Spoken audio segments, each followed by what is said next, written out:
Hello दोस्तों, welcome to AV classes. दोस्तों आज की इस वीडियो में माई मदर एट 66 ये बहुत ज़्यादा इंपॉर्टेंट चैप्टर है। इस चैप्टर का हम लोग सेंट्रल आइडिया आज इस वीडियो में बताऊंगा। मैं आपको सिर्फ और सिर्फ आपको सुनकर ही याद हो जाएगा। सिर्फ और सिर्फ आपको क्या करना है, सेम इसी तरीके से आपको बोर्ड एग्जाम में जाकर लिखना है, जिससे कि 4 नंबर आपका बिल्कुल स्कोर होने वाला है। बिल्कुल करेक्ट सुना आपने, आपका 4 नंबर बिल्कुल फिक्स हो जाने वाला है इस वीडियो के बाद। तो ये वीडियो बहुत ज़्यादा इंपॉर्टेंट होने वाली है। इस वीडियो से आपका 4 नंबर बोर्ड एग्जाम के लिए अभी से क्लियर होने वाला है। तो वीडियो को कंप्लीट देखेगा तभी आपको सारी चीजें समझ में आएगी। मैं आपको हिंदी टू इंग्लिश सारी चीजें बताता चलूंगा, एक एक पॉइंट को एक्सप्लेन करूंगा, बहुत ही डीप में जाकर आपको सारी चीजें समझ में आएंगी। सिर्फ और सिर्फ आपको एक स्टोरी की तरह मैं आपको बता दूंगा, आपको रटने की जरूरत बिल्कुल नहीं है। तो दोस्तों आज की ये वीडियो बहुत ज्यादा इंपॉर्टेंट होने वाली है। वीडियो को कंप्लीट देखेगा और चैनल पर नए तो चैनल को सब्सक्राइब कर लीजिएगा। चलिए शुरू करते हैं इस वीडियो को। सो फ्रेंड्स चलिए देखते हैं। सबसे पहले हम लोग इसका सेंट्रल आइडिया सब स्टार्टिंग से मैं आपको बताऊंगा। देखिए, the poem my mother eight 66 यानी कि यह जो पोयम है माई मदर एट 66, पोयम का नाम दिया है, इस कंपोज्ड यानी कि लिया गया, composed by popular Indian English poetess Kamala Das, यानी कि पॉपुलर यानी कि प्रसिद्ध इंडियन यानी कि भारतीय इंग्लिश पोएट्रेस यानी कि यह जो चैप्टर है हमारे भारत के इंग्लिश पोएटिस यानी कि कवित्री से लिया गया है। इनका नाम क्या है? कमला दास। ठीक है।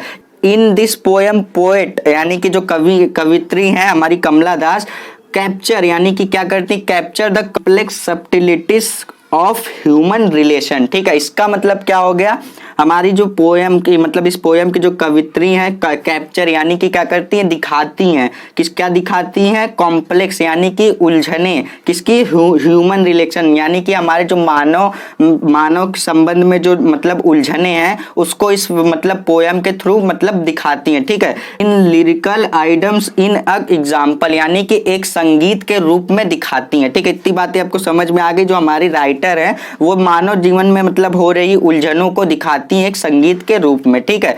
अब यहां से देखिए, ageing is a natural process for all living things यानी कि एजिंग यानी कि वृद्धावस्था इज अ नेचुरल प्रोसेस यानी कि प्राकृतिक का यहाँ पे क्या है, प्राकृतिक प्रक्रिया है। प्राकृतिक प्रक्रिया फॉर ऑल लिविंग थिंग्स यानी कि जितने भी सजीव हैं उनके लिए एजिंग क्या है, एक मतलब नेचुरल यानी कि प्राकृतिक प्रक्रिया है। ठीक है। अब इसके बाद देखिए, my mother eight 66 is based on यानी कि जो कविता है बेस्ड यानी कि किस पे आधारित है उसकी बात कर लें। जो कविता है माई मदर एट 66 बेस्ड यानी कि आधारित है on the theme of advancing as यानी कि वृद्धावस्था पे है। किस पे बेस्ड है? वृद्धावस्था। Of poet also expressed her grief यानी कि यहाँ पर क्या कर रही है पोएट यानी कि जो कवित्री हैं कमला दास जी, वो मतलब क्या कर रही है, एक्सप्रेस्ड यानी कि दिखा रही हैं क्या, अपने दुख को, ग्रीफ यानी कि दुख को, for fear of loss her mother यानी कि अपने माँ को खो देने का मतलब इसमें क्या कर रही है कवित्री मतलब बता रही है कि एक वृद्धावस्था में अपने माँ को खो देने का दुख जो होता है उसको एक्सप्रेस्ड कर रही हैं इस कविता के according.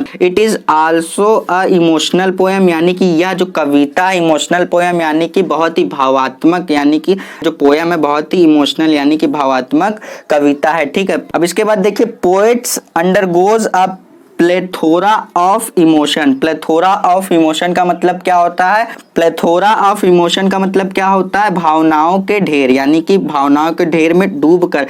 When she see her mother aging यानी कि ये क्या कह रही हैं कि यहाँ पर देखिए प्लेथोरा ऑफ इमोशन का मतलब होता है भावनाओं के ढेर में डूबकर। यहाँ पे अंडरगोज का मतलब भावनाओं के ढेर में डूबकर वो कहती हैं मतलब उनकी मदर का जो एजिंग होता है वो जब गुजर जाता है अपनी माँ को खो देने का दुख उसमें जता रही है। ठीक है। किसके थ्रू? भावनाओं के ढेर में डूबकर ये अपने इमोशन को बताना चाह रही है। ठीक है। अब देखिए, इसके बाद पोएट जो हमारी कमला दास हैं उन्होंने बहुत ही अच्छी बात कही है। उन्होंने क्या कहा है, पोएट्स यानी कि कमला Das ji compared her mother to यानी कि वो अपने माता को कंपेयर यानी कि तुलना करती हैं लेट विंटर मून यानी कि जो सर्दियों के चांद होते हैं, चंद्रमा यानी कि सर्दियों का जो चंद्रमा होता है उससे कंपेयर यानी कि उससे तुलना कर रही हैं। Is calm and wager with dim यानी कि वह शांत और धुंधला होता है। क्या होता है? सर्दियों में आप देखे होंगे चांद एकदम बहुत ही धुंधला कोहरे की वजह से शांत और बहुत ही धुंधला, बहुत ही शांति का प्रतीक लगता है। तो उसमें यही मतलब इससे कंपेयर कर रही हैं अपनी माँ को, जो कमला दास जी हैं अपनी माँ को सर्दियों की जो चंद्रमा होती है उससे कंपेयर कर रही हैं। ये बात बहुत ज्यादा इंपॉर्टेंट है, इसको आप जरूर से ध्यान रखिएगा। It loss it power and brightness, अपनी शक्तियों यानी पावर यानी कि शक्तियों और ब्राइटनेस यानी कि अपनी चमक को खो देता है। देखिए इतनी बात को मैं आपको फिर से बता दूं, जो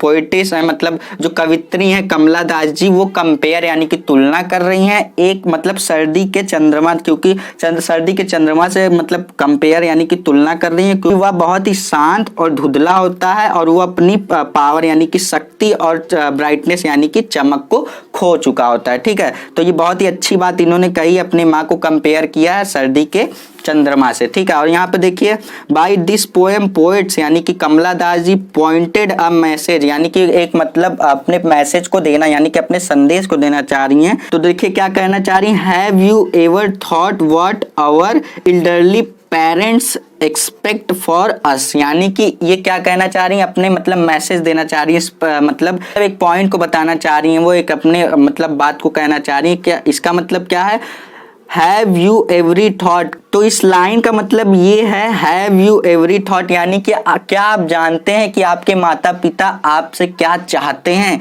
तो इस लाइन में यही बात कही गई है, एल्डरली पेरेंट्स एक्सपेक्ट यानी कि चाहते हैं, क्या चाहते हैं वो आपसे, इसमें इस लाइन को कहा गया है कि क्या आपने कभी सोचा है, थॉट क्या कभी आपने सोचा है कि आपके माता पिता आपके पेरेंट्स यानी कि आपसे क्या चाहते हैं। ठीक है, तो यही इतनी कहानी इसमें कही गई। अगर आप पूछेंगे कि इसमें कौन सा फिगर ऑफ स्पीच यूज किया गया है, सिमली और मेटाफर ये दोनों मतलब फिगर ऑफ स्पीच इसमें यूज किया गया है। देखिए बहुत ही सिंपल सी स्टोरी थी, मैंने आपको बता दी। देखिए इसमें क्या था, सिंपली अपने मतलब वृद्धावस्था माँ को खो देने, जो मतलब पोएट है कमला दास, अपनी माँ को खो देने का, वृद्धावस्था में माँ को खो देने का दुख यानी कि ग्रीफ को इसमें बताती हैं। ठीक है, यानी कि अपनी माँ को खो देने का वो दुख जताती हैं इस पोयम में, सीधी सी बात है। और इसमें क्या करती हैं, वो सर्दियों के चांद से अपने माँ को कंपेयर यानी कि तुलना करती हैं, क्योंकि वो बहुत ज्यादा शांत और धुंधला और अपनी शक्तियों को खोया हुआ, अपनी चमक को खोया हुआ चांद होता है। ठीक है, तो वृद्धावस्था में उनकी माँ भी वैसे ही हो जाती हैं, जो अपनी चमक को, अपनी मतलब रोशनी को, अपनी पावर को खो बैठते हैं, इसीलिए उन्होंने मतलब सर्दियों के चांद से उसको कंपेयर किया। ठीक है, तो आई होप कि आपको समझ में आया होगा अच्छी तरीके से। कहीं भी डाउट रह गया तो तुरंत कमेंट सेक्शन में आप कमेंट करेंगे। वीडियो अच्छी लगी तो वीडियो को लाइक कर दीजिएगा। कोई लाइक का एम हम रखते हैं मात्र 100 लाइक, आप जल्द से जल्द कंप्लीट करा देंगे तो जिससे कि मुझे बहुत ज्यादा मोटिवेशन मिलेगा, तो मैं आपके लिए और भी ज्यादा डेडिकेट होकर के काम कर पाऊंगा। चैनल पे नए तो चैनल को सब्सक्राइब कर लीजिएगा। मिलते हैं नेक्स्ट वीडियो में किसी अगले इंटरेस्टिंग वीडियो के साथ, तब तक के लिए पढ़ते रहिए। All the best.